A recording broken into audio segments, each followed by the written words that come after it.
Oh my god. Bonk.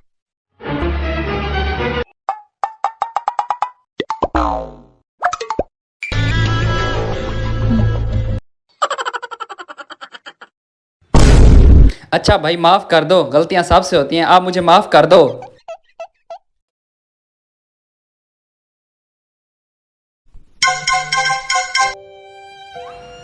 भाई वो किधर गया? वो चला गया, आप मुझे माफ कर दो, मुझसे गलती हो गई। भाई आप बार बार उसको क्यों देख रहे हो? वो तो चला गया ना, अब मैंने उससे भी माफी मांग ली, आप भी मुझे माफ कर दो। अबे उसको पकड़ना था, तूने जाने क्यों दिया उसे? What? अरे भाई उसको क्यों पकड़ना था? उसने हमारे 2 बंदे पहले नीचे दे के रखे थे।